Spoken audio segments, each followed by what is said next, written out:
وسلاما دائمين متلازمين على رسوله سيدنا وحبيبنا محمد وعلى آله وأصحابه رب اشرح لي صدري ويسر لي أمري wahlul 'uqdatam min lisani yafqahu qawli, amma ba'du.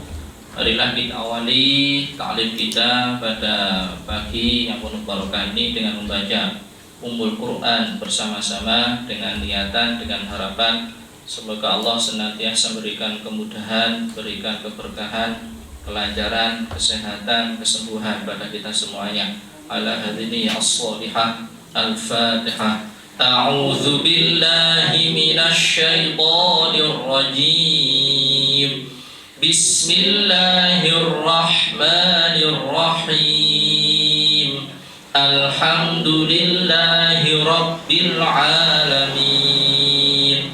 Ar-Rahmanir Rahim. Maliki yaumiddin. Iyyaka na'budu wa iyyaka nasta'in. Ihdinas siratal mustaqim. Siratal ladzina an'amta 'alaihim ghairil maghdubi 'alaihim waladdallin.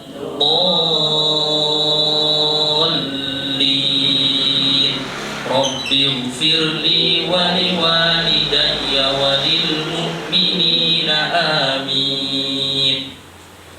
Baik para jamaah ibu-ibu yang dimuliakan Allah Subhanahu wa taala, untuk hari Sabtu kali ini ya kita akan membahas buku yang sudah ada di tangan panjenengan semuanya. Jadi ini adalah salah satu karya tulis saya, tulisan ringan lah, terus sekedar mengisi waktu kosong ya. Jadi buku yang tipis ini saya berikan judul Bidayatus Sa'adah.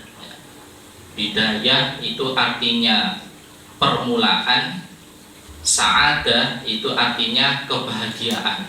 Jadi bisa diartikan mengawali suatu kebahagiaan.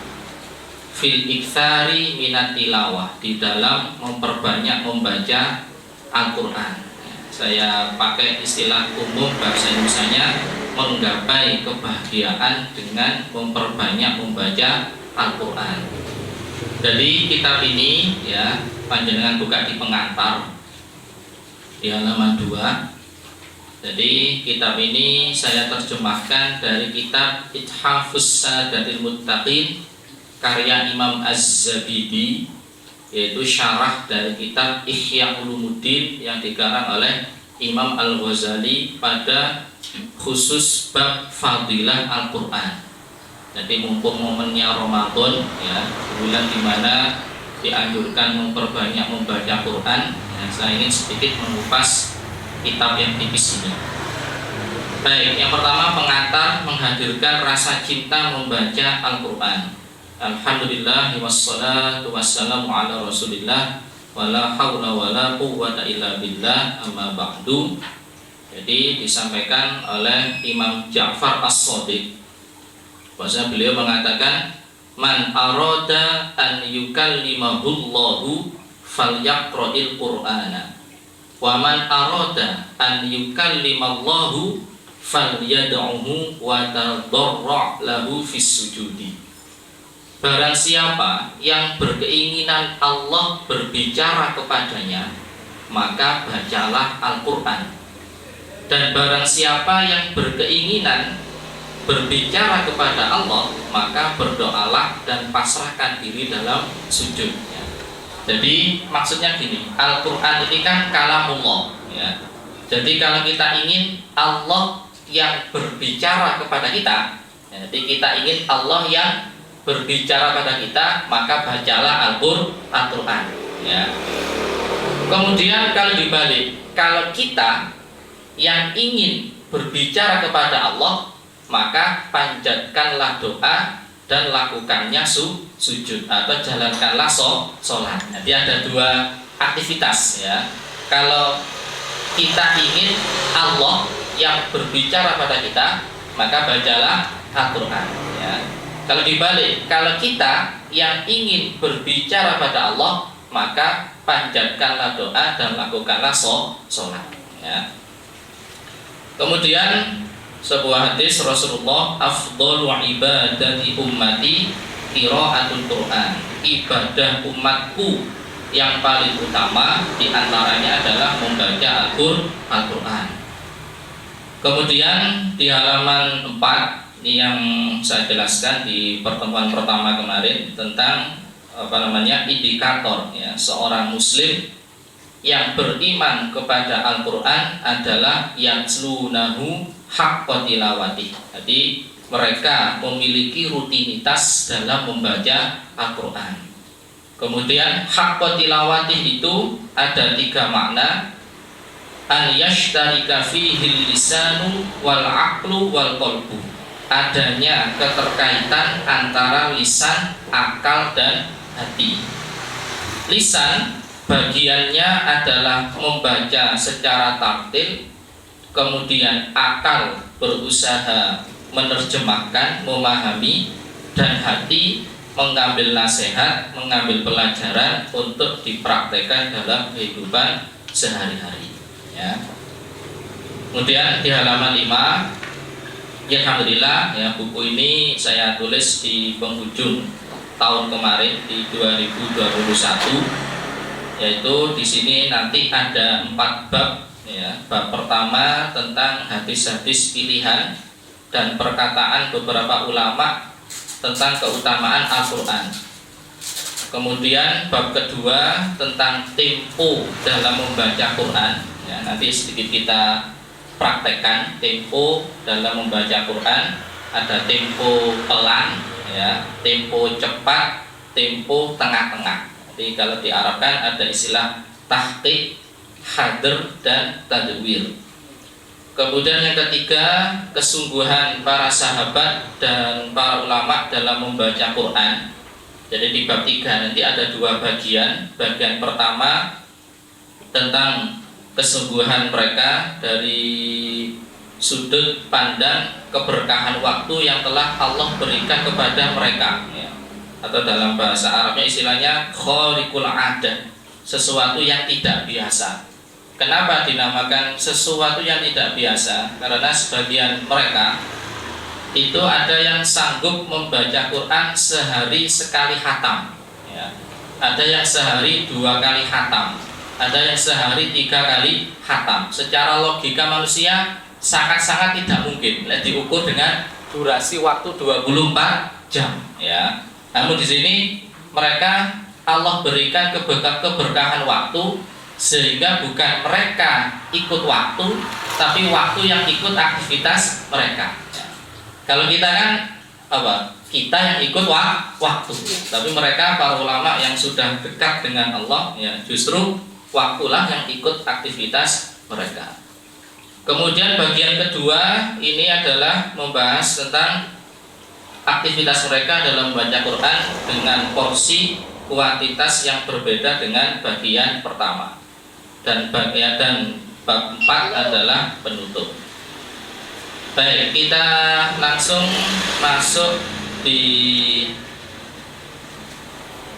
ini sebelum bab 1 ya, di halaman 8. Jadi setiap pergantian bab di sini saya kutip beberapa kata mutiara menarik ya, yang berkaitan dengan Al-Quran. Di halaman 8 ini saya mengutip perkataan Imam Jalaluddin Ar-Rumi. Beliau mengatakan, jika engkau melihat Al-Quran dengan mata, engkau hanya akan melihat barisan bait kata-kata. Jika engkau melihatnya dengan hati, engkau akan mendapatkan cinta terhadap Al-Quran. Dan jika engkau melihatnya dengan segenap jiwa raga, engkau akan merasakan tatapan cinta dan kerinduan Allah Subhanahu wa Ta'ala ya. Jadi kalau kita membaca Quran hanya sekedar mata saja, melihat saja tanpa menghadirkan hati, ya hanya sekedar mendapatkan ya, barisan kata-kata yang berbahasa Arab ya. Nah, bagaimana seharusnya ketika kita membaca Quran ya, hati kita hadirkan, segenap ruh jiwa raga kita hadirkan fokus kepada Al-Quran ya. Baik, kita masuk bab pertama ya. Bismillah, tentang hadis-hadis dan perkataan para ulama ya, tentang keutamaan membaca Al-Quran. Yang pertama dari sahabat Ibnu Mas'ud ya, beliau berkata, Rasulullah bersabda, "Man qara'a harfan min kitabillahi falahu hasanah wal hasanatu bi asyri amsalihha la aqulu alif lam mim harfun walakin alifun harfun wa lamun harfun wa mimun harfun." Ini yang hadis yang sudah sangat masyhur, bahwasanya ketika kita membaca Quran, satu hurufnya Allah lipat gandakan menjadi 10 kali lipat ya, 10 kebaikan. Jadi kalau Al-Fatihah kemarin saya jelaskan ada 147 huruf ya. Kalau semuanya baik mat alifnya dihitung, kalau hanya hurufnya saja 139 huruf ya. Seluruh Al-Quran itu ada 313.671 huruf ya. Kemudian hadis yang kedua dari sahabat Abu Umamah, bahwasanya Rasulullah bersabda, "Iqra'ul Qur'an fa innahu ya'ti yaumal qiyamah syafi'an li ashabi." Bacalah Al-Quran, maka sesungguhnya Al-Quran itu akan datang pada hari kiamat sebagai syafaat ya, atau penolong bagi orang-orang yang senantiasa istiqomah membacanya dan mengamalkannya dalam kehidupan sehari-hari. Kemudian dari Sayyidah Aisyah, bahwasanya Rasulullah bersabda, "Alladzi yaqra'ul Qur'ana wa huwa mahirun bihi ma'as safaradil kiramil bararah." Jadi orang yang bacaan Qur'annya mahir, bagus, maka pahalanya adalah bersama para malaikat yang mulia lagi taat. Kemudian kalau belum bagus bagaimana? Ya, dijelaskan, "Walladzi yaqra'ul Qur'an wa yatata'u fihi wa huwa 'ala syaqun falahu ajrani." Dan barang siapa yang membaca Quran masih yata-ta'ta ya, terbata-bata dan berat ketika membacanya, falahu ajrani, baginya adalah 2 pahala ya. Jadi kalau bacaan Quran kita bagus, pahalanya bersama para malaikat yang mulia lagi taat ya. Ini ada sebuah hadis yang panjang, bahwasanya ada salah seorang sahabat ketika beliau membaca Quran di malam hari, tiba-tiba ada cahaya yang sinarnya terang benderang di atas rumah sahabat itu ya.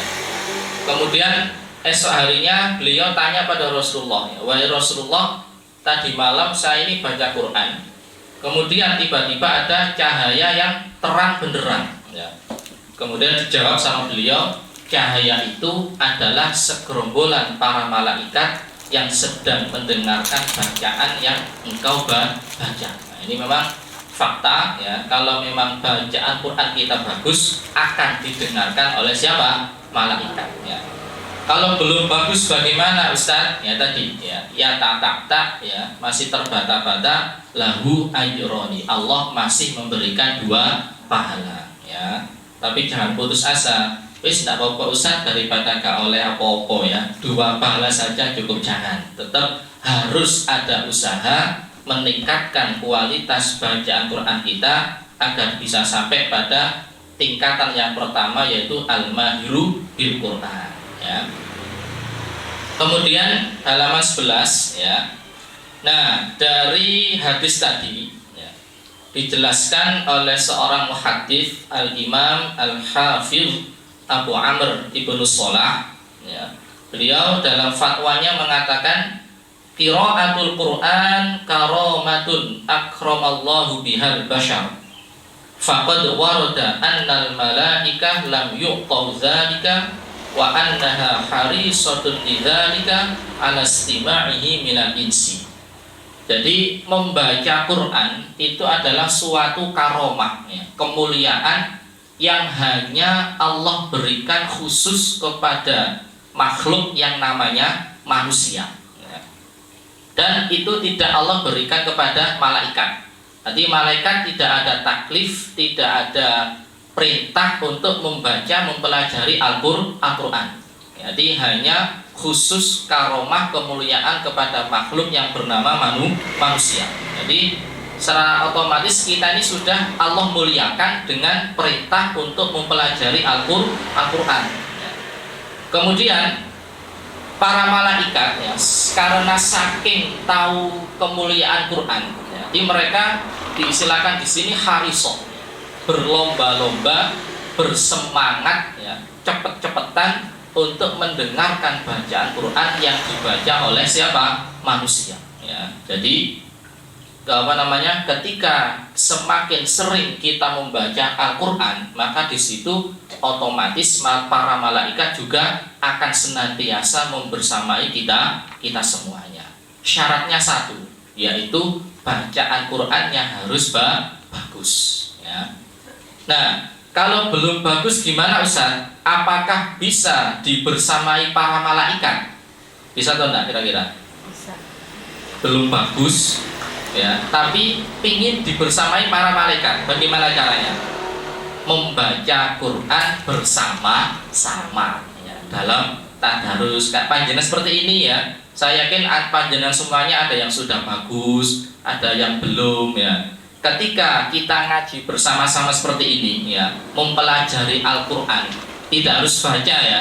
Ini kan mempelajari kitab ini kan bagian dari mempelajari Al-Quran ya. Panjenengan belajar tafsir juga bagian mempelajari Al-Quran ya. Pokoknya di mana di situ ada majelis taklim ya, pasti yang dipelajari ya isi kandungan dari Al-Quran. Dan insya Allah ketika di situ ada majelis taklim, para malaikat juga sedang menaungi, mendoakan kita semuanya ya. Jadi kalau dalam konteks hadis tadi ya, kalau kita dalam kondisi sendiri ya, dalam kondisi sendiri membaca Quran, kalau bagus ya didengarkan para malaikat. Kok misalnya belum bagus ya tadi lahu ajron, Allah memberikan 2 pahala ya. Kemudian dijelaskan juga oleh Sayyidina Ali ya dalam sebuah athar.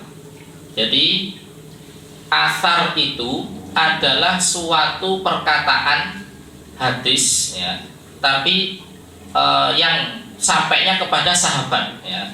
Jadi bukan perkataan Rasulullah. Jadi kalau perkataan Rasulullah namanya hadis ya, hadis. Tapi kalau yang berkata itu adalah sahabat, itu istilahnya athar ya. Jadi ini perkataan dari Sayyidina Ali, bahwasanya beliau mengatakan pahala orang membaca Quran itu bertingkat ya, sesuai dengan kondisi keadaan kapan dia membaca Quran. Nah, kondisi yang paling utama adalah ketika membaca Quran ya, qaiman fis sholati, yaitu sholat dalam kondisi berdiri. Bikulli harfin mi'atu hasanah, satu hurufnya 100 kebaikan ya. Jadi kalau jenengan sholat pas dalam kondisi sholat berdiri ya, baca Fatihah itu satu hurufnya Allah lipat gandakan 100 kebaikan. Kemudian derajat yang kedua, wa in kana qa'idan fa khamsuna. Ketika kita sholat dalam keadaan duduk, maka pahalanya 50 kebaikan ya. Misalnya pas kondisi sakit ya, nggak kuat berdiri ya, pas lututnya mungkin pas rodok linu nggak kuat berdiri ya, maka sholat duduk di sini pahalanya berapa? 50 kebaikan. Satu huruf Allah lipat gandakan 50 kebaikan ya. Termasuk sholat sunnah itu boleh duduk ya.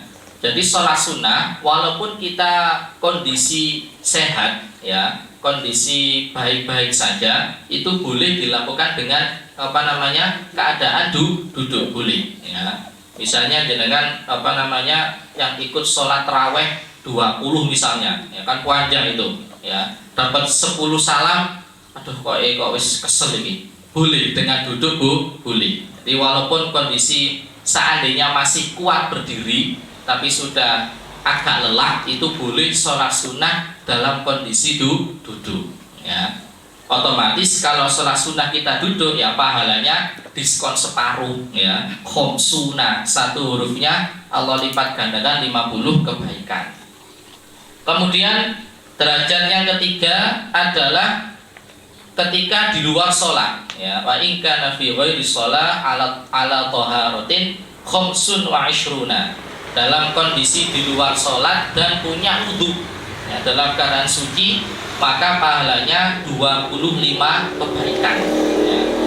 Dan yang keempat, wa in kana ala ghairi taharatin asyru hasanat, dan ketika baca Quran tanpa punya wudu maka pahalanya 10 kebaikan. Boleh Ustaz? Boleh, tidak apa-apa ya.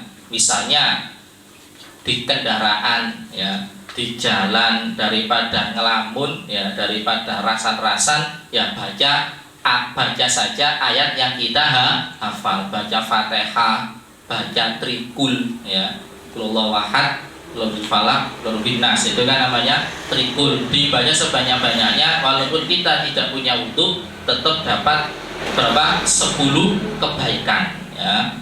Atau misalnya ya, misal ini kondisi sangat dingin, ingin maca Quran ya, kating ngutik banyu wudu kok sawangani aras-arasen gitu ya. Ya, boleh kita baca Quran pakai Quran yang terjemah, boleh ya. Bukan Quran yang Arab full itu loh ya. Jadi boleh kita baca Quran tanpa wudu yang pakai syaratnya harus pakai Quran terjemah ya. Karena kalau Quran terjemah itu kan lebih banyak teks Indonesianya daripada teks Arabnya ya. Itu dalam kondisi sangat-sangat terpaksa ya. Namun jika memang memungkinkan untuk berwudu, itu adalah lebih utama ya.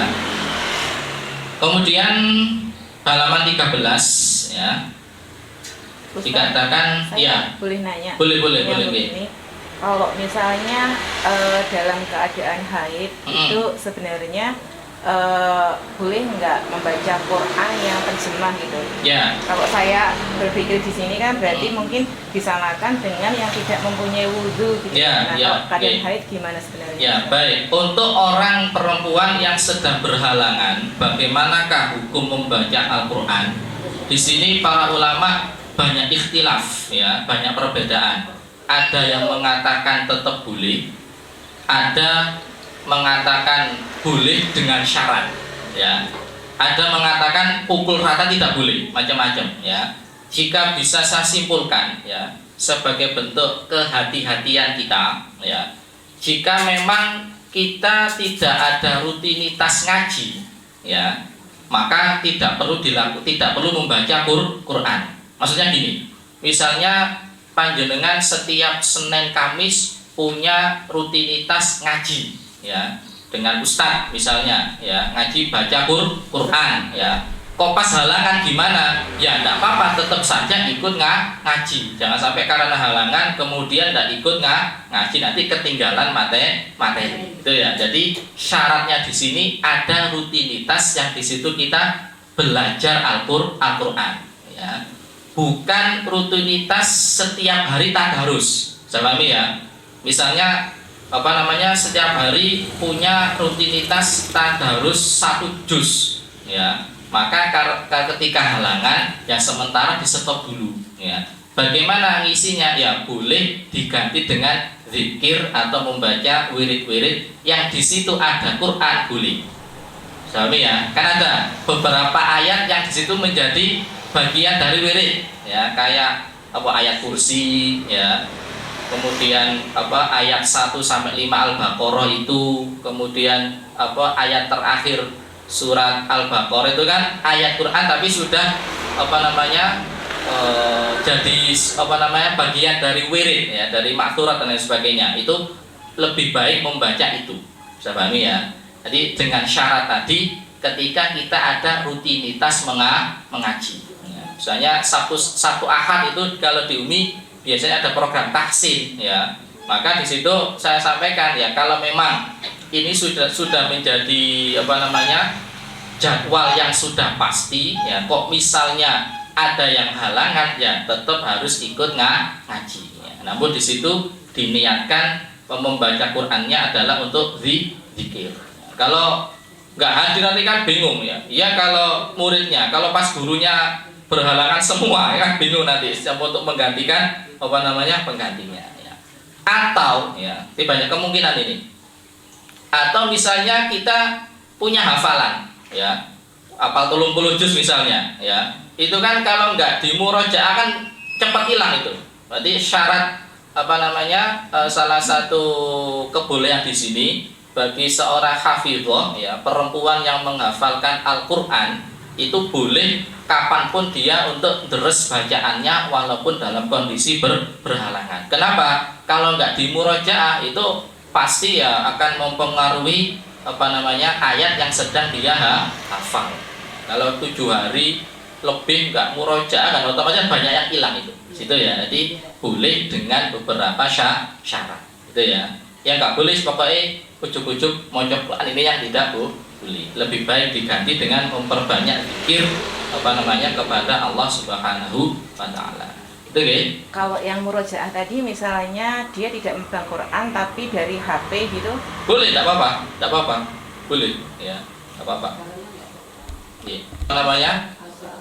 Mushaf secara tertulis gitu loh ya. Di HP ini juga ada ikhtilaf, juga ada yang mengatakan boleh, ada yang mengatakan tidak. Tapi bagi saya HP ya nggak penting, bukan tidak kertas secara murni, itu ya.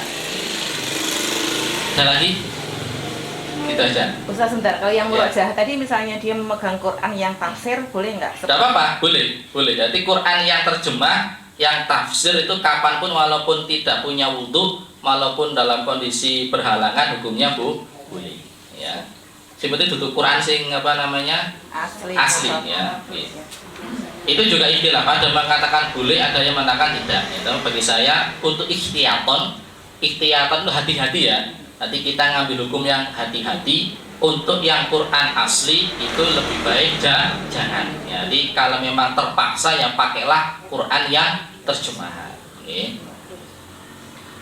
Baik, jadi gitulah ya. Fikih itu dinamis ya, dinamis. Ada yang syadid, ada yang berat sekali kudung ini ya, ada yang terlalu ringan ya, kita ambil yang tengah-tengah yang sekiranya mudah tapi tujuannya bukan untuk mempermudah ya. Jadi yang nyamannya kita yang mana, yang sekiranya kita bisa melakukan, tapi harus di situ ada unsur kehati-hatian ya. Oke. Baik, kita lanjutkan halaman 13 ya. Perkataan Ibrahim Al-Khawwas. Nah, beliau ini yang punya berkata ya tentang obat hati ya. Yang kemudian dari perkataan beliau ini ya dikutip oleh Sunan Bonang menjadi syair tombo ati iku limo ya. Jadi rujukan ya, tombo ati iku limo itu adalah perkataan ya seorang ulama yang bernama Ibrahim Al-Khawwas. Beliau mengatakan obatnya hati itu ada 5 perkara. Yang pertama, qiraatul Qur'ani bitadabburi, membaca Quran dengan merenungi maknanya ya. Dimaca Quran angen-angen maknani. Yang kedua, wa ikhlaul batni, mengkosongkan perut ya. Jadi apa? Kalau di kudu weteng ingkang luwi ya. Kemudian wa qiyamul lail ya, beribadah di malam hari ya, salat wengi lakonono. Wa tadarru'u 'indas sahari, merendahkan diri bermunajat di waktu sahur, zikir wengi ingkang suwe. Wa majalisatus sholihin, duduk bersama orang-orang soleh ya, dengan mengikuti kajian bersama mereka ya, wong kang soleh kumpulono ya. Jadi ini merupakan rujukan ya dari Imam Sunan Bonang ya ketika membuat syair tombo ati iku limo. Kemudian selanjutnya terakhir dari ucapan sahabat Ibnu Umar ya, bahwa Rasulullah bersabda, inna hadhil quluba tasda'u kama yasda'ul hadidu idza asabahul ma'u. Jadi hati manusia itu akan berkarat sebagaimana berkaratnya besi ketika terkena air. Kemudian sahabat bertanya, "Qila ya Rasulullah, penawarnya apa? Pembersihnya apa?" Kemudian beliau menjawab, "Kathratu dzikril mauti wa tilawatil Qur'an." Pembersihnya adalah dengan dengan banyak mengingat mati dan membaca Al-Qur'an, ya. Jadi untuk agar hati kita ini jernih, ya, adalah dengan cara apa? Banyak mengingat mati, ya, banyak muhasabah diri. Kemudian dan yang kedua, banyak membaca Al-Qur'an. Nah, dari beberapa hadis yang kita bahas tadi, ya, ada 3 kesimpulan bahwasanya Al-Qur'an yang kita baca ini setidaknya ada 3 faedah, ya. Jangan catat ya, jadi belum ada. Yang pertama, ta'abbudan lillah, ya, ta'abbudan lillah. Membaca Quran itu kita secara otomatis telah melakukan perintah Allah, ya. Ta'abbud abida, ya. Kita beribadah. Jadi jelas warattilil Qur'ana tartila. Tartilkanlah Quran secara tartil. Artinya apa? Ketika kita baca Quran, di situ kita sedang melakukan perintah Allah. Kita sedang melakukan suatu aktivitas ibadah, ya. Nah, ada yang menarik, ya. Jadi Al-Quran ini satu-satunya kitab yang bisa dibaca dan dihafal oleh umatnya suatu nabi, ya.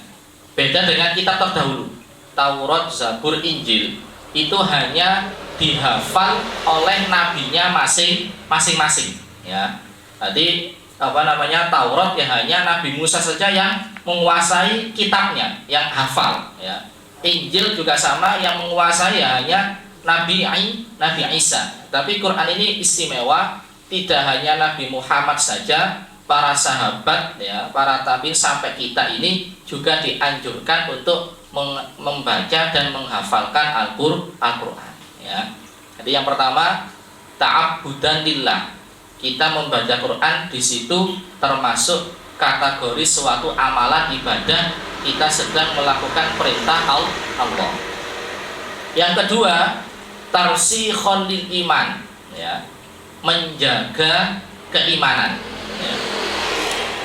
Menjaga keimanan. Artinya dengan membaca Quran itu iman kita insya Allah akan terus dijaga sama Allah, ya.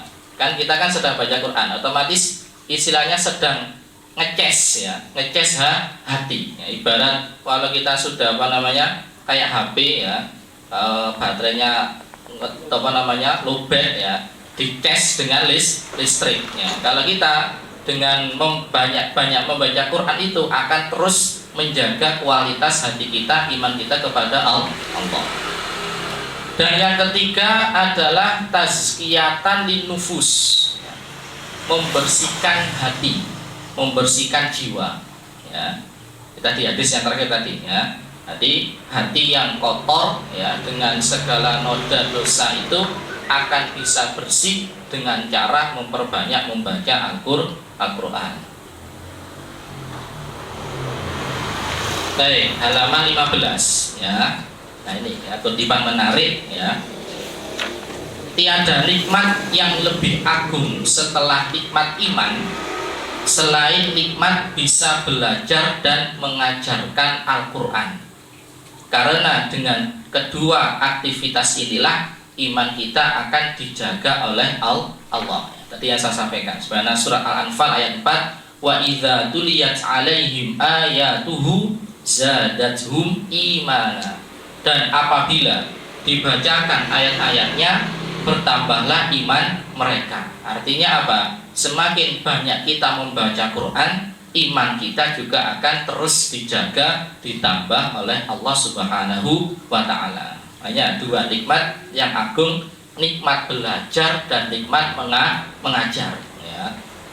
Makanya teman-teman saya motivasi di di bumi itu, ketika mereka sudah belajar Quran, ya, otomatis kan macam-macam. Ada yang belajar untuk konsumsi sendiri, ada yang belajar nanti kalau kualitasnya bagus ya bisa lulus tasfih, bisa mengajarkan kepada orang lain lagi. Jadi maka jika ada yang punya potensi nanti bisa mengajar ya saya dorong untuk nanti setelah belajar bisa mengajar agar dapat keutamaan lebih ya. Khairukum man ta'allamal Qur'ana wa 'allamah. Sebaik-baik kalian adalah orang yang belajar Al-Qur'an dan mengajarkan Al-Qur'an ya. Belajar itu bagus, mengajar itu juga bagus ya. Yang paling bagus apa? Ya belajar, di situ juga mengajar ya. Baik, kita masuk bab yang kedua ya, tentang tempo membaca Al-Qur'an. Saya persingkat saja untuk bab 2 ini. Jadi ada 3 tempo. Yang pertama tahqiq ya. Tahqiq itu tempo yang paling pelan. Kemudian yang kedua hadr ya. Kebalikannya tempo yang cepat ya. Kemudian yang ketiga tadwir, tempo sedang antara tahqiq dan hadr ya. Bedanya apa? Nah, ini ya. Kalau tahqiq tempo pelan itu cocok untuk proses pembelajaran ya. Proses talaki, guru mencontohkan kepada murid ya untuk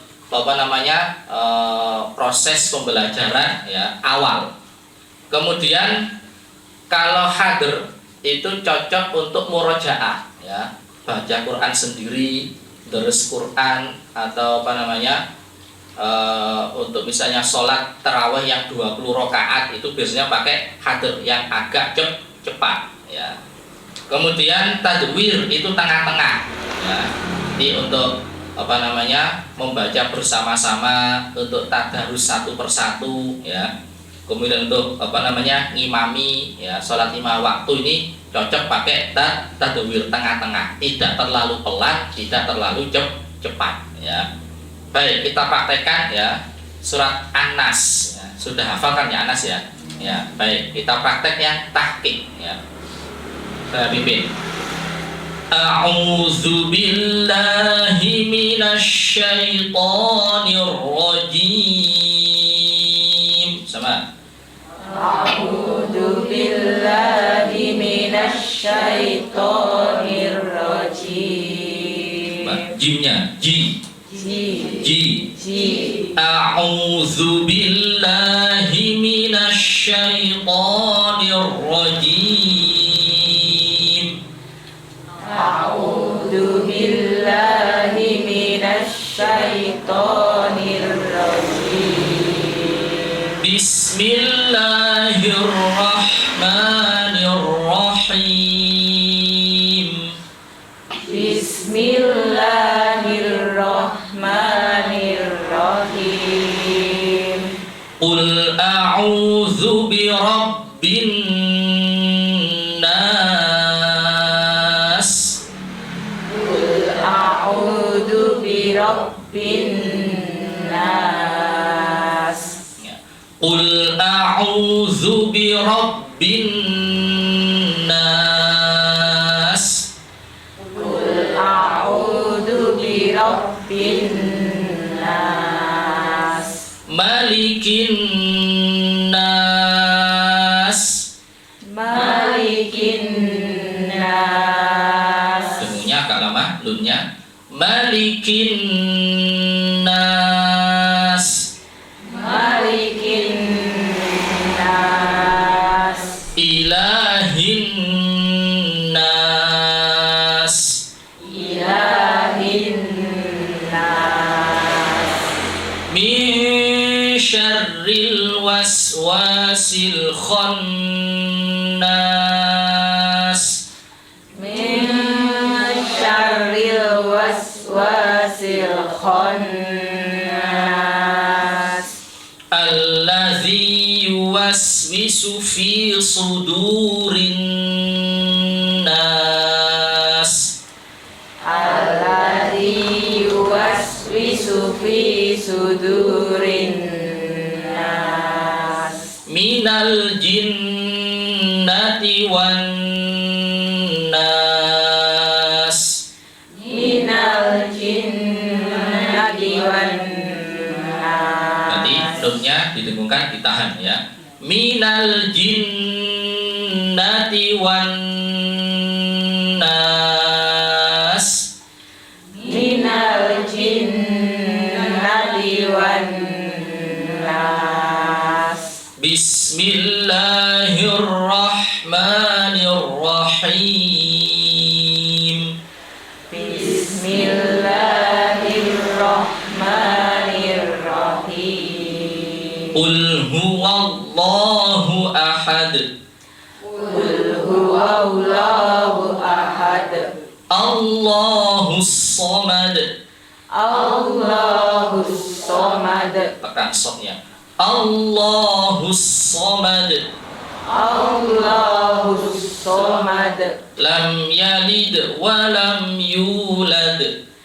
Lam yalid wa lam yulad. Wa lam yakul lahu kufuwan ahad.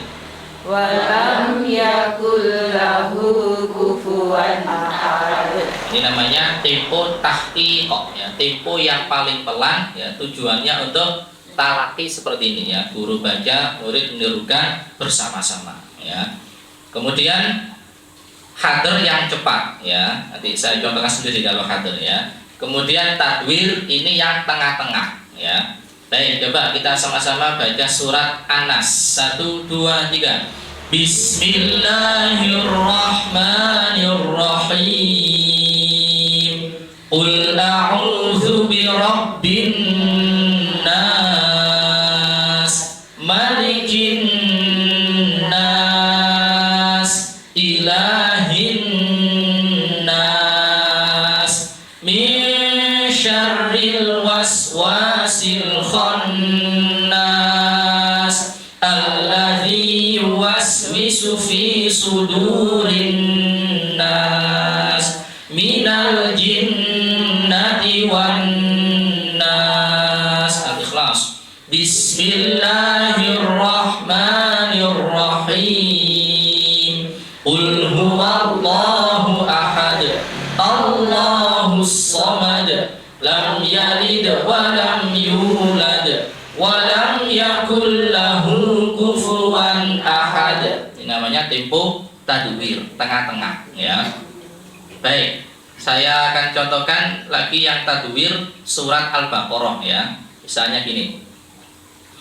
Bismillahirrahmanirrahim. Alif lam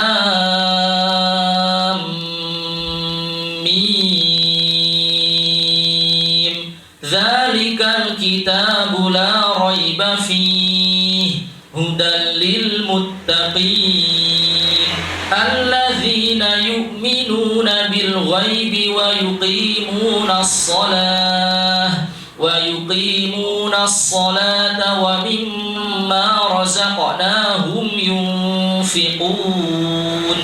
Walladzina yu'minuna bima unzila ilaika wa ma unzila min qablik wa bil akhirati hum yuqinun. Ulaika ala hudam min rabbihim wa ulaika humul muflihun.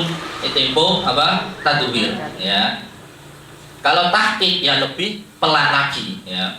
Misal alladzina yu'minuna bil ghaibi wa yuqimuna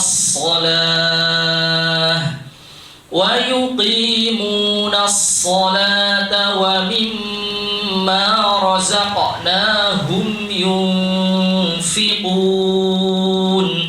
Walladzina yu'minuna bima unzila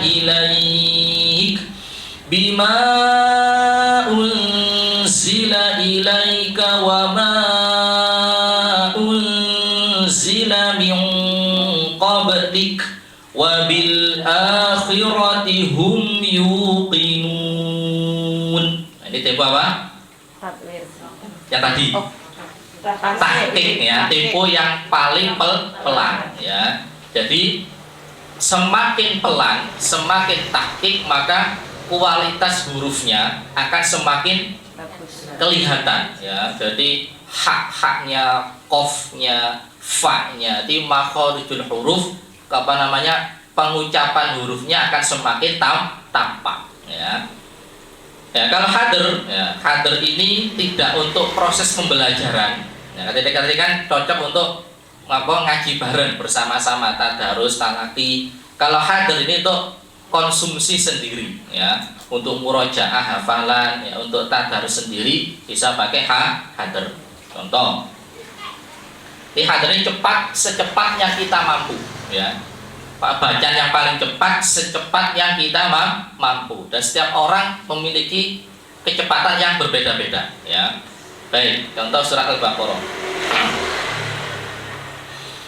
Bismillahirrahmanirrahim. Alif Lam Mim.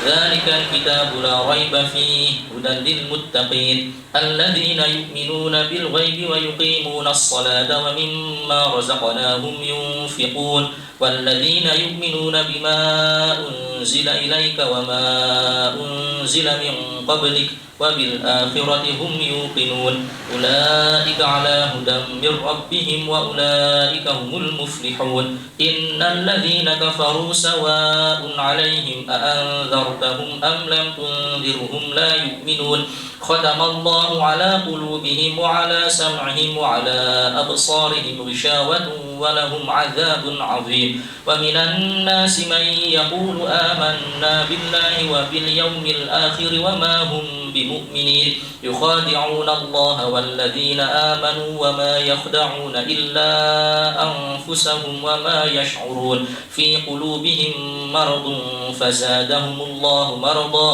ولهم عذاب أليم بما كانوا يكذبون. Nah, ini namanya tempo hadir ya, tempo yang paling cepat ya. Kalau jenengan dengar tadi panjang pendek dengungnya tetap ada atau hilang? Tetap ada. Ini yang harus diwaspadai, harus hati-hati. Walaupun cepat ya, panjang pendek dan dengungnya harus tetap ada.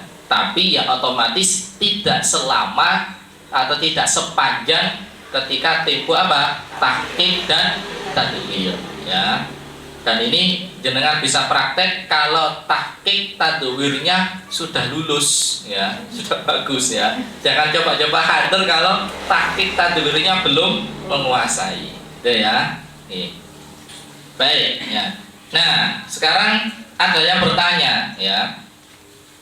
Kalau kita seandainya baca Quran 1 jam ya, 1 jam baca Quran dengan 3 tempo ini, otomatis kuantitasnya berbeda, betul ya? Iya. Berarti 1 jam itu yang kayak gini, 1 juz ya, 1 juz kalau dengan tahqiq ya atau tadwir ya itu bisa 1 jam ya, bisa satu jam. Kalau saya baca tadwir itu 45 menit ya, kadang 50 menit itu kalau standar tadwir ya. Kalau hadir ya itu bisa setengah jam ya, atau lebih 5 menit lah ya. Otomatis semakin cepat ya, maka bacaan Quran yang dibaca semakin banyak, betul ya. Semakin pelan bacaan Quran yang dibaca semakin dapatnya sedikit ya. Lebih utama mana kira-kira? Baca cepat tapi dapat banyak, tapi baca sedikit, baca dengan pelan tapi dapatnya sedikit ya.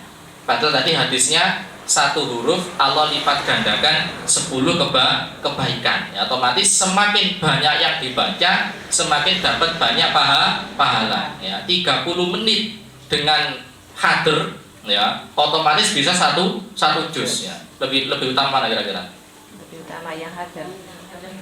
Nah, ada 2 pendapat ya. Ada yang mengatakan di sini ada ya, di halaman 19. Ya. Ada mengatakan lebih utama ya yang membaca dengan cepat ya. Sebagaimana hadis dari diriwayatkan oleh sahabat Ibnu Mas'ud tadi ya, karena satu huruf itu Allah lipat gandakan 10 kebaikan. Jadi semakin banyak yang dibaca walaupun cepat, pahalanya semakin banyak ya. Namun ya, jumhur ulama berpendapat yang pertama lebih utama, membaca pelan ya, tapi dapatnya sedikit ya. Kenapa? Ini dijelaskan oleh Imam Ibnu Jazari ya, dalam kitab An-Nashr. Seseorang yang membaca Quran secara tartil dengan pelan ya, dan disertai tadabbur adalah lebih utama daripada membaca cepat ya, sehingga lebih banyak yang dibaca. Karena tujuan Al-Quran diturunkan adalah untuk difahami dan diamalkan isinya. Beliau mengibaratkan orang pertama bersedekah dengan permata mulia atau memerdekakan budak yang harganya mahal. Adapun orang yang kedua ibarat bersedekah dengan beberapa dinar atau memerdekakan budak yang harganya murah ya. Jadi lebih utama kita membaca Quran secara pelan ya, secara menikmati bacaan, tapi dapat sedikit ya, daripada terburu-buru membaca cepat tapi dapat banyak ya. Kemudian dikuatkan oleh Imam Abdul Hamid Al-Ghazali dalam kitab Ihya, ketahuilah bahwa membaca Quran secara pelan atau tartil sangat dianjurkan, bukan hanya sekedar untuk memahami maknanya saja. Sesungguhnya orang Ajam atau sebutan orang Arab, kita ini istilahnya Ajami ya, bukan orang Arab, yang tidak faham Al-Quran tetap dianjurkan membaca Quran secara tenang dan tartil, karena dengan membaca secara pelan akan memberikan pengaruh dalam hati serta sebagai bentuk memuliakan dan mengagungkan Al-Quran ya. Jadi kurang boleh ya jika membaca Quran terburu-buru dengan cepat ya. Saya sendiri kalau sebuah keseharian ketika susah ya. Yang kedua, orang yang senantiasa berdoa, walam akum bidu'aika rabbi syaqiyya, dan aku belum pernah kecewa dalam berdoa kepada engkau wahai Tuhanku Allah Subhanahu wa ta'ala. Dan yang ketiga adalah berbakti kepada kedua orang tua, wa barram biwalidati walam yaj'alni jabbaran syaqiyya, dan berbakti kepada ibuku dan dia Allah tidak menjadikan aku seorang yang sombong lagi celaka ya. Nah, dari 3 ayat ini diakhiri dengan kata-kata syaqiyun ya, atau tashqa, dari akar kata yang sama ya. Syaqiyun, tashqa artinya sesuatu yang tidak mengenakkan hati ya. Jadi bisa kita ambil kesimpulan ya, 3 aktivitas ini akan senantiasa membahagiakan manusia, tidak akan mengecewakan manusia. Apa saja? Yang pertama membaca Quran ya, yang kedua orang yang istiqomah berdoa ya, dan yang ketiga orang yang berbakti kepada kedua orang tua ya. Jadi 3 aktivitas yang tidak menjadikan manusia itu akan kecewa atau akan senantiasa dibahagiakan oleh Allah Subhanahu wa ta'ala. Baik, kemudian kita masuk pada bab 3 ya, di pembahasan inti dari kitab ini tentang kesungguhan para sahabat dan para ulama dalam membaca Al-Quran. Jadi bagian pertama ini adalah dari sudut pandang khariqul adah ya, sesuatu yang tidak biasa ya. Baik, langsung saja ya, saya percepat di halaman 23. Jadi yang pertama yaitu Umar bin Husain ya, beliau menghatamkan Al-Quran sehari sekali. Sebenarnya pula Imam Syafi'i di selain Ramadan itu khatam sehari sekali. Kemudian Imam Syafi'i jika masuk bulan Ramadan beliau menghatamkan sehari 2 kali ya. Kemudian juga para tabi'in seperti Al-Aswad, Sholih bin Kaisan, Abu Syekh Kunai, ya ini juga sehari 2 kali. Kemudian Sa'id bin Jubair, beliau mengatakan 2 kali bahkan lebih di setiap malam. Kemudian dijelaskan oleh Imam An-Nawawi dalam kitab Al-Azkar, ya, bahwasanya As-Sayyid Al-Jalil Ibnul Khatib, seorang ulama dari Mesir, ya, yang hidup di abad 4 Hijriah, beliau menghatamkan Al-Quran 8 kali sehari semalam, ya. Wis gak bisa dilogika, ya. Ya, jadi apa namanya, waktu yang ikut aktivitas beliau-beliau ini, ya, di sehari 8 kali, ya. Nah, ini yang paling luar biasa, ya. Halaman 25. Terdapat riwayat bahwa para generasi salaf telah membaca Quran sekali khatam dalam 1 rakaat sholat, ya. Di antaranya sahabat Utsman bin Affan, ya, Tamim Ad-Dari dan Sa'id bin Jubair, ya. Jadi beliau ini sholat witir 1 rakaat langsung khatam Quran. Kita kan juga bisa niru, ya. Baca kul hubi telur, sama ya, keluar 3 kali sudah khatam Quran. Jadi beliau ini saking khusyuknya, ya, saking menikmati baca Quran, ya. Jadi bukan mereka yang ikut waktu, tapi justru waktu yang ikut aktivitas mereka, ya. Kemudian dijelaskan juga Imam Abu Hanifah, ya, salah seorang ulama fikih, ya. Beliau menghatamkan Al-Quran 60 kali di malam hari, ya, dan 60 kali di siang hari. Di ketika Ramadan, ya, Imam Abu Hanifah itu menghatamkan 60 kali di malam hari dan 60 kali di siang hari. Dan beliau juga menghatamkan Quran di tempat beliau meninggal sebanyak 7.000 kali, ya. Jadi kalau dihitung-hitung, ya, sehari khatam sekali, ya. Jadi 7.000 dibagi 365 hari, ya, jadi dilakukan kurang lebih selama 20 tahun, ya. Di 7.000 kali khatam, kalau sehari sekali khatam berarti kurang lebih dilakukan selama 20 tahun. Kemudian Mansur bin Zadan, ya, seorang tabi'in yang wafat pada itu wafat, ya. Jadi itu wafat 131 Hijriah, ya. Tidak menggunakan tahun Hijriah, bukan Masehi. Beliau membaca Quran dalam sholat duha, ya. Di sholat duha khatam Quran, ya. Keren, ya. Terus masih beliau, ya, baliknya halaman 27, Mansur bin Zadan, ketika bulan Ramadan beliau menghatamkan Al-Quran 2 kali antara Maghrib dan Isya, ya. Kemudian membaca lagi sampai Tawasin. Tawasin itu istilah 3 surat, surat Asy-Syu'ara, An-Naml, Al-Qasas, ya. Kan diawali dengan tosi, ya, sehingga dinamakan istilah apa? Tawasin, ya. Kemudian 28, ya, beliau juga menghatamkan Al-Quran antara zuhur sampai asar dan antara maghrib sampai isya, ya, sampai imamahnya basah oleh air mata beliau, ya. Semoga Allah senantiasa merahmati beliau, ya. Kemudian Abu Bakar Syu'bah bin Iyash, ya, seorang perawi qiraah dari Imam Asim, ya. Jadi bacaan Quran yang kita baca, ya, itu adalah bacaan Al-Quran qiraah Imam Asim, ya, riwayat Hafiz, ya. Jadi nanti sekali kita bahas sejarah bacaan Quran, ya. Jadi bacaan Quran yang kita baca itu adalah bacaan Imam Asim riwayat Hafiz, ya. Kalau ditarik lagi ke atas, Imam Asim itu adalah murid seorang tabi'in bernama Abdullah Abu Abdurrahman As-Sulami, ya.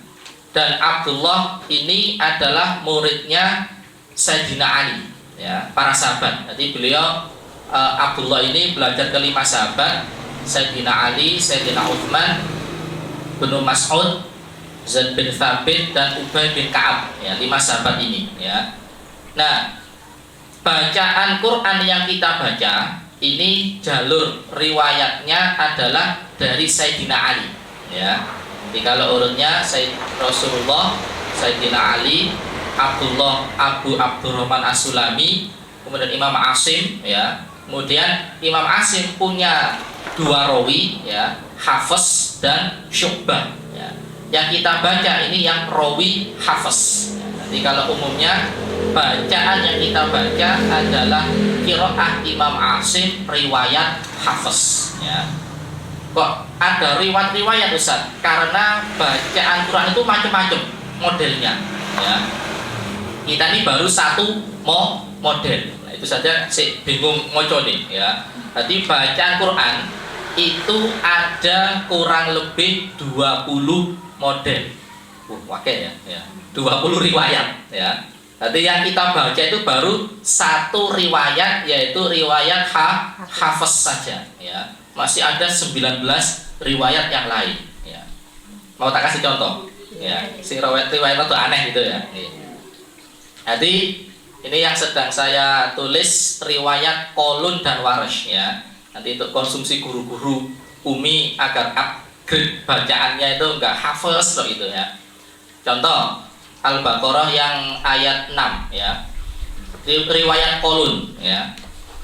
Innal ladzina kafaru sawa'un 'alaihimu anzartahumu am lam tunzirhum la yu'minun. Jadi hum dibaca humu, ya. Anzartahum dibaca anzartahum. Ini riwayat Qalun, ya. Kalau riwayat Warsh beda lagi, ya. Innal ladzina kafaru sawa'un 'alaihim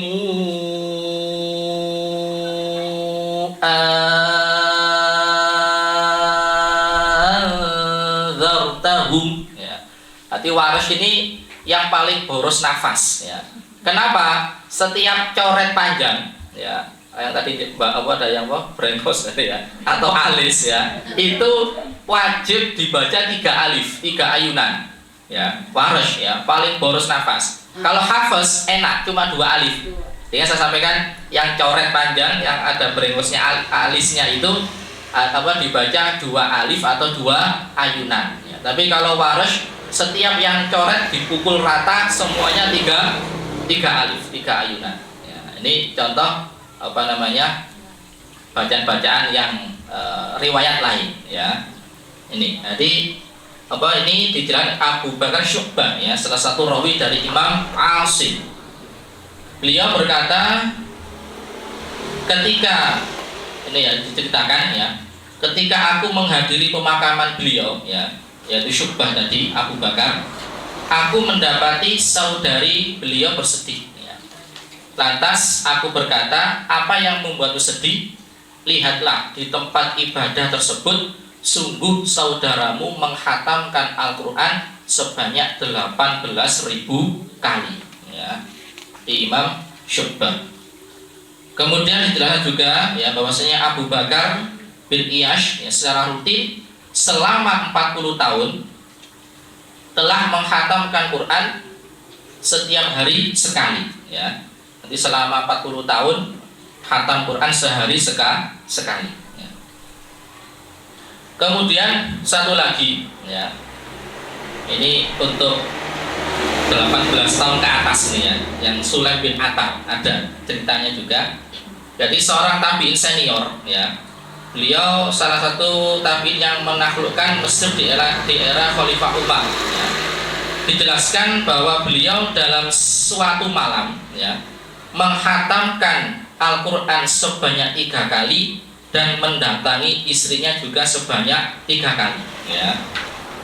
Jadi beliau khatam 3 kali dan mendatangi istrinya juga 3 hari. Ini salah salah seorang tabi'in bernama Sulaim bin Attab, ya. Kemudian ketika meninggal, istrinya berkata, ya, yarhamukallahu inna kunta la turdi rabbaka wa turdi ahlaka. Semoga Allah senantiasa merahmatimu, sungguh engkau telah memuaskan Tuhanmu dan juga istrimu, ya. untuk 17 tahun ke atas ya. Baik. Kemudian selanjutnya masih ada waktu di bagian kedua ya. Di halaman 31 ini saya kutip dari hadis Rasulullah, paling utamanya perjalanan menuju Allah adalah perjalanan mengajar dan belajar ya. Kembali lagi ya, jadi belajar mengajar ini suatu hal yang sangat mulia ya. Sebagaimana beliau bersabda, man salaka thoriqan yaltamisu fi ilman sahalallahu bihi thoriqan ilal jannah. Barang siapa menempuh suatu jalan untuk menuntut ilmu, maka Allah akan memudahkan baginya jalan menuju surga ya. Baik, bagian kedua. Nah, ini mengkhatamkan Quran yang masuk akal ya, yang bisa kita praktekkan. Jadi kalau dari hadis Rasulullah ya, beliau menganjurkan membaca Quran itu dalam waktu 1 bulan ya, 15 hari, 10 hari dan 7 hari. Dikatakan oleh sahabat Abdullah bin Amr bin As ya, bahwa Rasulullah berpesan padaku, bacalah Quran dalam waktu 1 bulan ya. Kemudian beliau ngomong, saya masih mampu ya Rasulullah. Kemudian bacalah dalam waktu 10 hari ya. Kemudian beliau berkata, saya masih mampu ya Rasulullah. Kemudian beliau mengatakan, bacalah dalam waktu 1 minggu dan jangan lebih cepat daripada itu ya. Jadi di sini perintah untuk baca 1 bulan, 10 hari, kemudian berapa? 7 hari atau 1 minggu ya, seminggu sekali. Kemudian 33 dari sahabat Qais bin Abi So'so'ah. Ini Rasulullah menganjurkan membaca Quran dalam waktu 15 hari ya. Kemudian beliau masih mampu ya, sahabat Qais ini, dan Rasulullah menganjurkan bacalah atau khatamkanlah setiap hari Jumat ya. Jadi kalau setiap Jumat berarti 7 hari sekali ya, seminggu sekali. Kemudian Abdurrahman bin Abdullah bin Mas'ud berkata, jadi Abdurrahman ini anaknya sahabat Ibnu Mas'ud ya.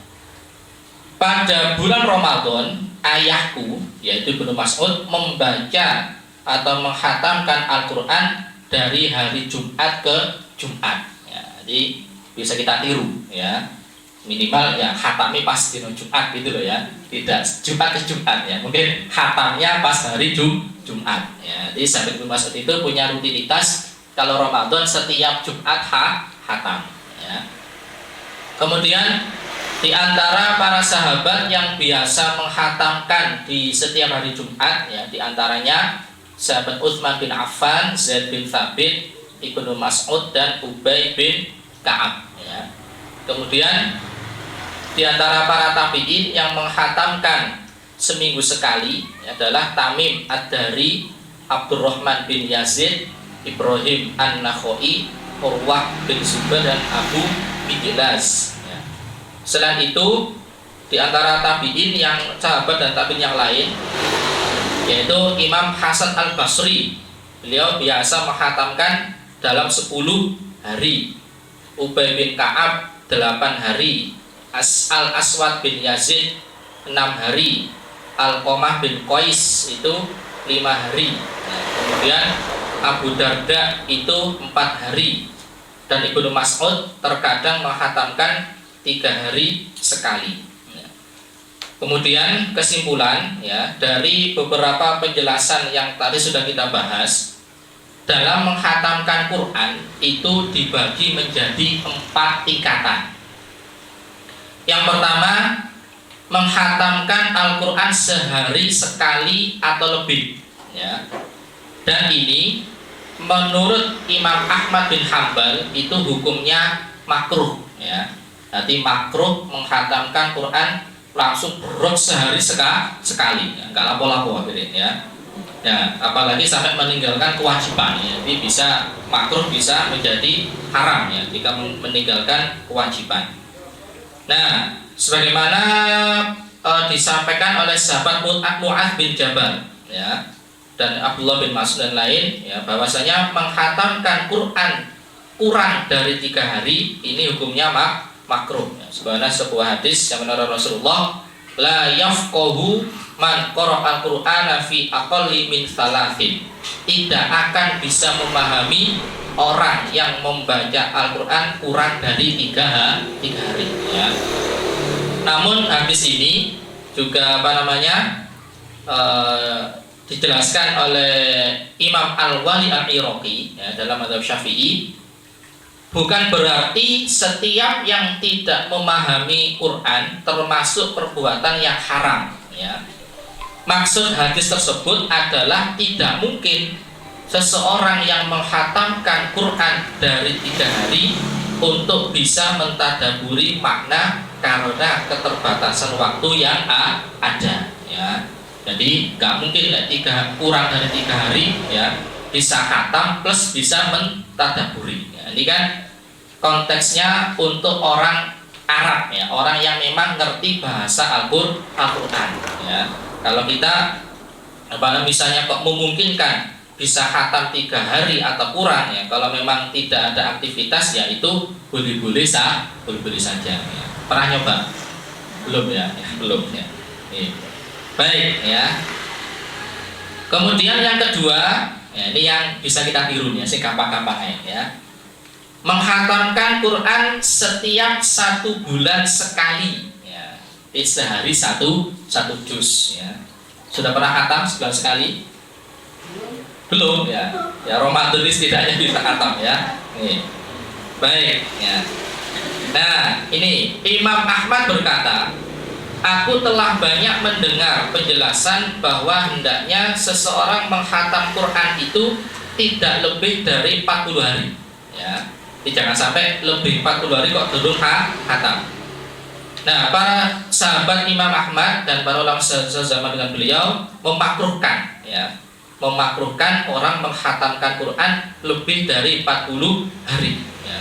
Karena hal itu merupakan perbuatan yang lalai kecuali jika memang ada uzur syar'i ya. Jadi tentang menghatamkan Quran ini pendapat sing agak berat pendapatnya Imam Ahmad bin Hambal ya. Baca Quran sehari full dimakruhkan ya. Lebih dari 40 hari juga makruh ya, kalau enak ya. Ya. Tapi enak yang bawahnya ini ya. Nih, penjelasan selanjutnya. Abu Laits As-Samarqandi berkata, telah terdapat riwayat dari para ulama kami ya, sebagaimana dalam kitab Al-Bustan dijelaskan bahwa seorang pembaca Quran hendaknya menghatamkan Quran 2 kali dalam 1 tahun ya. Diriwayatkan oleh Hasan bin Ziyad dari Imam Abu Hanifah, beliau berkata, menghatamkan Quran 2 kali dalam setahun adalah bentuk memenuhi haknya Al-Quran, karena Nabi telah didatangi malaikat Jibril sebanyak 2 kali di tahun wafat beliau. Ini paling enak. Jadi setidaknya setahun bisa khatam 2 kali ya. Kemudian yang ketiga adalah tingkatan ketiga ya, menghatamkan Quran seminggu sekali atau lebih ya. Tadi sudah banyak penjelasannya, ada yang 7 hari sekali, 8 hari sekali, 10 hari sekali, dan 15 hari sekali. Kemudian yang keempat, menghatamkan Al-Quran seminggu 2 kali ya. Ada yang 3 hari sekali dan 4 hari sekali ya. Nah, mumpung Ramadan ya, setidaknya bisa khatam berapa kali? Ya 1 kali minimal ya, minimal bisa khatam sekali ya, minimal bisa 2 kali, 3 kali, 4 kali lebih bagus ya. Baik ya, target saya Ramadan ini setidaknya minimal bisa 3 kali lah, doakan ya, 3 kali khatam ya, kudu dipaksa, kalau nggak dipaksa nggak khatam nanti ya. Baik, kemudian ini ya yang agak berat ya, dianjurkan sebagai seorang thalibul ilmi ya, seorang santri untuk menghatamkan Quran seminggu 2 kali ya. Masih berat ini, saya nyoba seminggu sekali itu beratnya luar biasa ya, apalagi 3 hari atau 4 hari ya. Tapi insya Allah doakan bisa nanti ya. Jadi sekarang saya nyoba menguatkan, memaksa yoko caranya seminggu sekali iso khatam ya. Walaupun secara teori itu sebetulnya mudah ya, gampang. Sholat kan lima waktu kan ya. Gampang ini kan ya, setelah subuh, setelah zuhur, setelah asar, setelah maghrib, setelah isya. Ya, itu kan gampangnya kan gitu. Mau saat bisa selesai ya. Tapi ternyata prakteknya berat luar biasa ya. Ya jenengan istiqomah setiap sholat 1 juz ya. Itu kan 6 hari, 7 hari kan sudah khatam ya. Kudune gitu ya. Cuma ternyata prakteknya berat ya. Nah ini tadi ya, jadi seorang santri ya itu dianjurkan seminggu bisa 2 kali ya. Khatam siang hari 1 kali, sekali ya. Kemudian juga terdapat riwayat lain ya, para ulama yang punya aktivitas luar biasa dalam baca Quran ya. Di antaranya adalah Kiai Haji Muhammad Munawir Krapia ya. Beliau adalah salah seorang ulama yang rujukan sanad Nusantara ya. Jadi para guru-guru kita, para kiai-kiai yang ada di sekitar Jawa ya, itu rata-rata sanad Qur'annya nyambungnya ke Kiai Haji Muhammad Munawir ya. Jadi di Jawa ini ada 2 ulama ya. Ada Kiai Munawir Krapia Jogja, ada Kiai Munawar Gresik ya. Satunya Munawir, satunya Munawar ya. Jadi kalau ya Munawir ini di Jawa Tengah, Kiai Munawar itu di Gresik ya. Jadi di Malang ini rata-rata banyak yang jalurnya Yai Munawar. Guru saya Yai Basori Alwi PIK itu jalurnya Yai Munawar ya. Pondok pesantren Al Munawariyah Sudimoro Bululawak ya, Yai Maftuh itu jalurnya Yai Munawar ya. Jadi banyak dari beliau berdua ini. Nah, di antara cara beliau memelihara hafalan ya, ada 4 tahap. Tahap pertama beliau menghatamkan Quran secara bil ghaib dengan hafalan setiap 1 pekan sekali, yang dilakukan secara istiqomah 3 tahun ya. Tahap pertama baca Quran seminggu sekali khatam dilakukan 3 tahun. Kemudian meningkat ya, 3 hari sekali ya, dalam waktu 3 tahun ya. Kemudian meningkat lagi sehari sekali ya, dilakukan selama waktu 3 tahun ya. Dan yang keempat, beliau membaca Quran tanpa henti selama 40 hari ya, sehingga dikisahkan bibir beliau sampai berdarah ya, saking terus membaca Al-Quran. Kemudian ada seorang diceritakan Syekh Khatib Al-Huwaini ya, halaman 41 ya, bahwasanya seorang ulama ya bernama Syekh Ahmad Isa Al-Muqsarawi memberitahuku bahwa berkah karunia Allah, beliau telah membiasakan membaca Quran 3 juz setiap hari, sehingga beliau bisa khatam Al-Quran setiap 10 hari. Nah, setiap kali khatam dengan 1 riwayat berbeda ya, mulai dari riwayat Qalun, Warash dan seterusnya. Semua itu beliau lakukan dengan hafalan Quran, dan hampir selama 50 tahun ini beliau tidak melihat mushaf kecuali sangat jarang ya. Jadi Syekh Ahmad Isa ini sekarang berdomisili di Qatar ya, termasuk ulama ahli Quran di sana.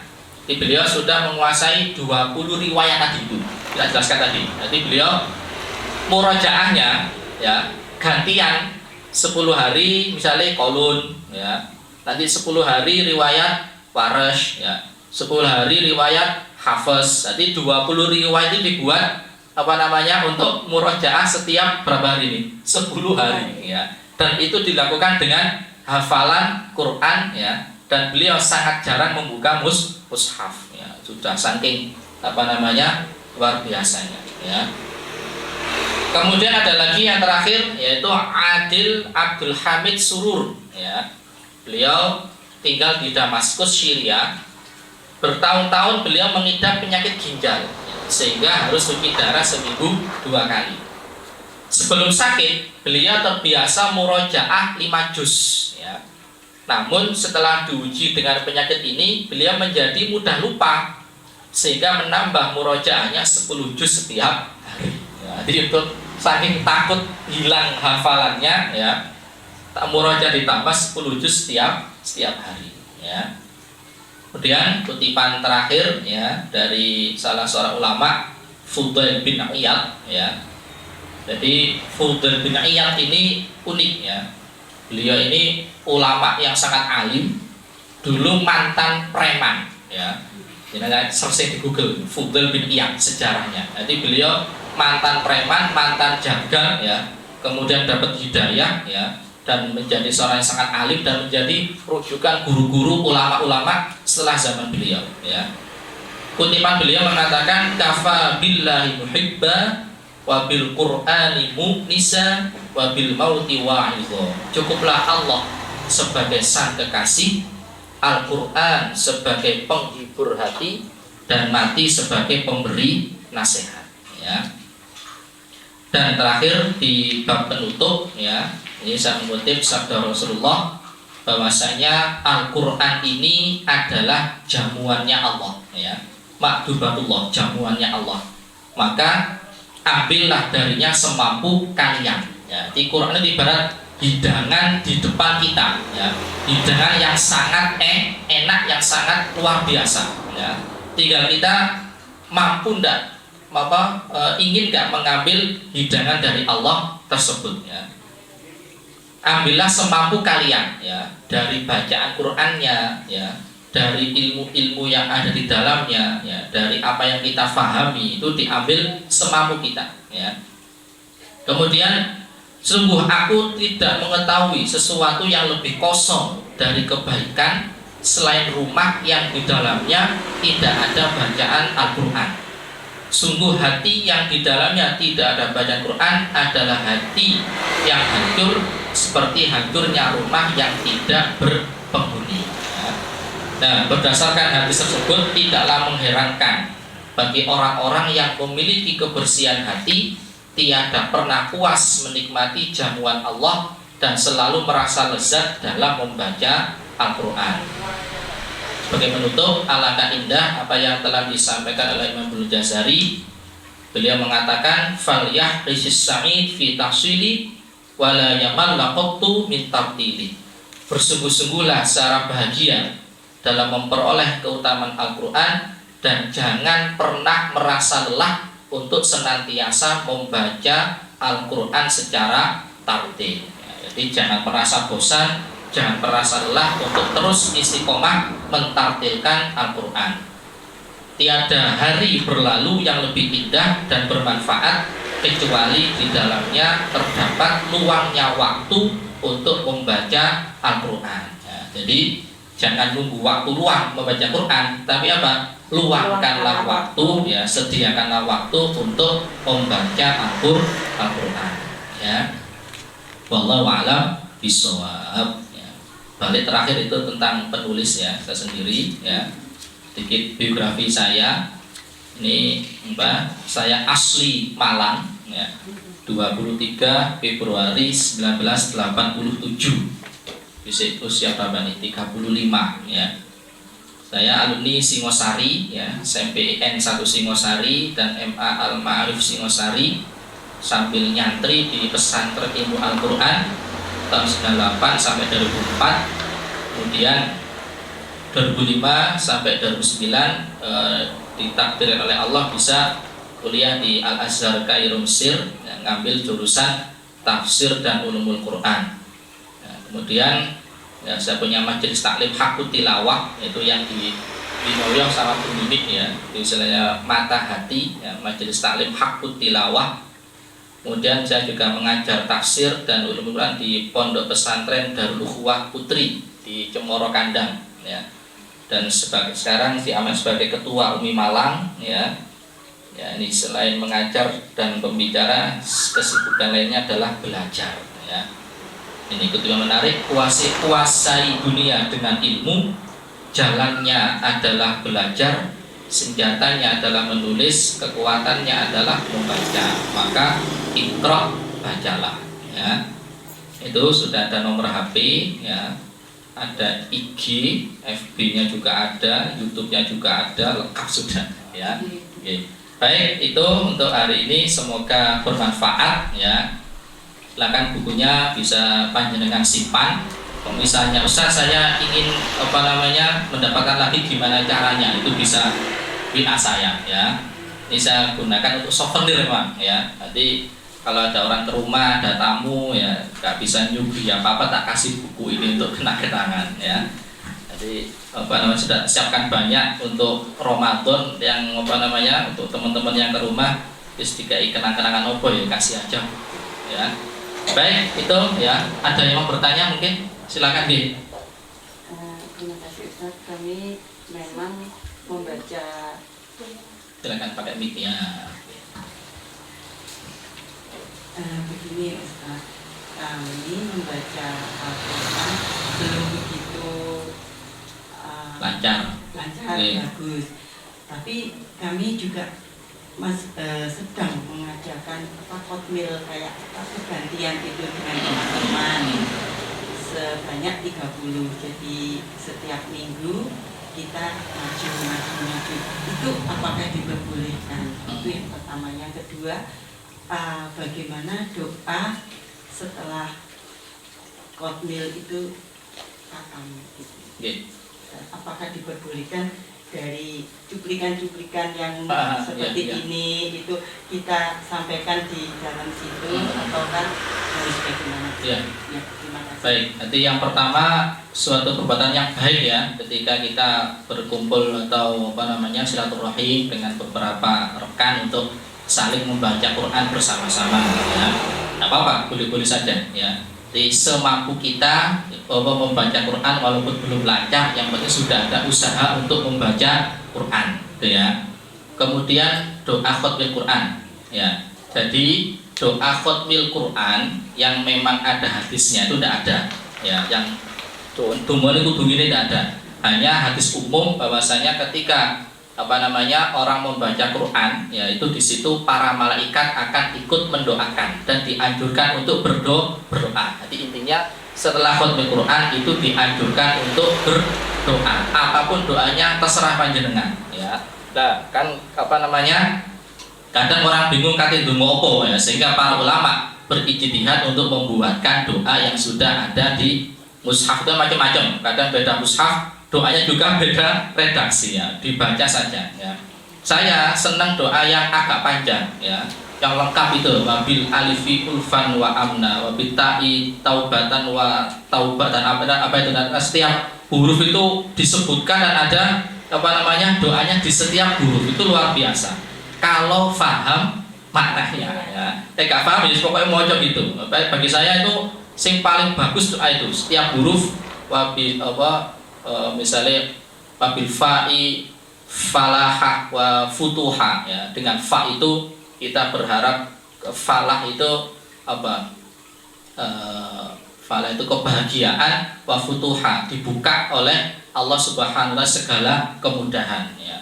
Wa bi ta'i taubatan wa taufiqo ya. Dengan tak itu kita senantiasa bertobat pada Allah, wa taufiq, dan mendapat petunjuk dari Allah. Itu kan kalau paham maknanya luar biasa. Jadi intinya apapun doa khotmil Quran silakan dibaca, itu bagus ya.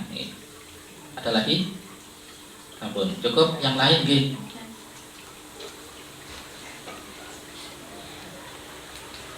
Izin bertanya Ustaz, tadi dijelaskan cara membaca Quran ada 20 riwayat. 20 riwayat ini kan semuanya nanti akan menjurus ke sahabat Nabi. Ya. Apakah yang mau saya tanyakan, dari riwayat ini yang terbaik untuk kita tuh yang riwayat mana Ustaz? Kemudian apabila ada misalnya kan ada banyak riwayat itu umpama tercampur, bagaimana hukumnya Ustaz? Ya, baik. Atau nuwun. Ya, panjang ini ceritanya. Baik ya.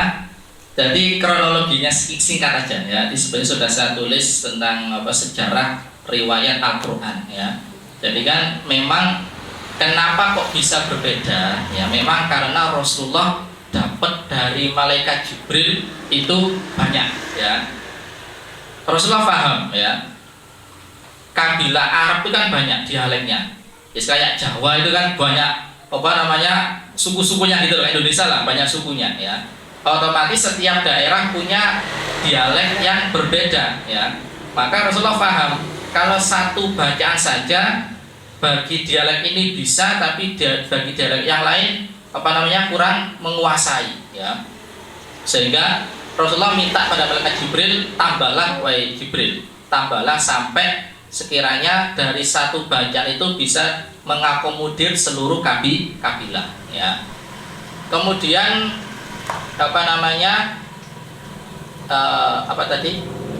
bacaan sing paling utama ya. Jadi ini kronologinya, bacaan yang menjadi mayoritas seluruh dunia saat ini ya bacaan yang kita baca ini, qiraah Imam Asim riwayat Hafiz ya. Asim riwayat Hafiz ya. Nah, sekarang alasannya kenapa kok Asim riwayat Hafiz menjadi mayoritas ya. Yang pertama, karena secara kaedah tajwid dan kaedah bacaan gharib ya, bacaan asing itu tidak terlalu banyak ya.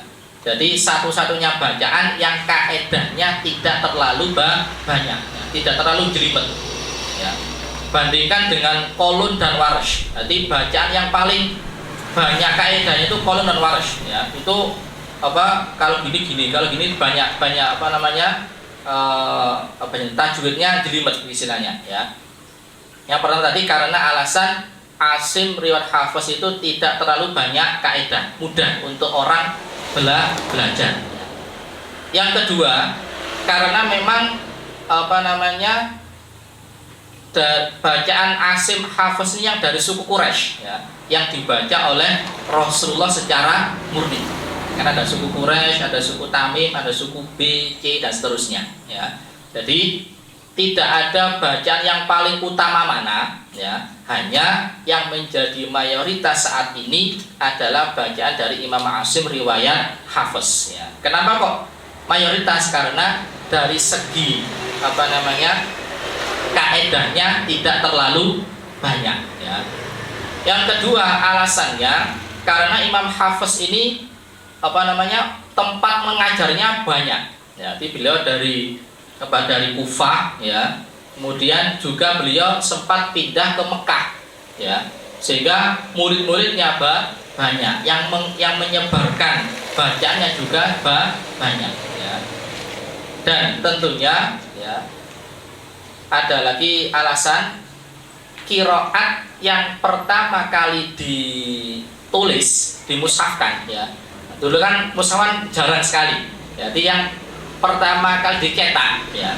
Dulu kan masih tulisan ya, tulisan jarang orang nulis ya. Jadi mushaf yang pertama kali dicetak dan rekaman Al-Qur'an yang pertama kali menyebar adalah rekamannya bacaan Imam Asim riwayat Hafiz ya. Jadi percetakan pertama yang nyetak Quran itu standar tulisannya atau bacaannya Imam Asim riwayat Hafiz ya. Jadi itu alasannya kenapa kok bacaan ini yang menjadi mayoritas seluruh dunia ya. Apa lagi pertanyaannya? Ada lagi tadi? Kalau tercampur antara Oh iya ya. Baik. Tercampurnya bacaan ya. Jadi para ulama memakruhkan ya. Jadi ketika ada mencampurkan suatu bacaan ya. Bahkan mengharamkan jika terjadi perubahan makna ya. Contoh apa contohnya ya? Nanti aja perlu contohnya agak panjang. Intinya di sini memakruhkan ya, bahkan bisa mengharamkan jika mempengaruhi makna ya. Jika tidak mempengaruhi makna, contoh ya, Al-Fatihah Siratal ladzina, sirata itu ada yang membaca shad, ada yang membaca dengan sin ya. Kalau Imam Hafiz yang kita baca dengan apa? Shad kan? Siratal ladzina an'amta 'alaihim ya.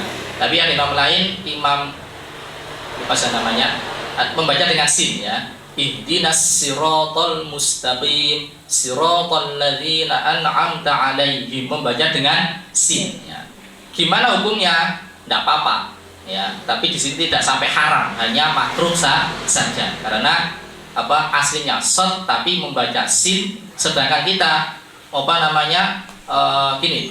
Kalau membaca sin, alaihimnya dibaca hum. Ya. Siratal ladzina an'amta alaihim ghairil maghdubi alaihim waladdallin. Kalau membaca dengan sinnya. Tapi kalau kita dicampur siratal ladzina an'amta alaihim ghairil maghdubi alaihim waladdallin, hukumnya tidak sampai haram tapi hanya makruh saja. Itu ya. Ada lagi? Monggo. Sampun cekap. Baik, kalau cukup ya, semoga bermanfaat dari apa yang sudah kami sampaikan pada pagi hari ini ya. Dari kami ada kurang lebihnya mohon maaf ya. Jadi kita akhiri dengan doa kafaratul majelis.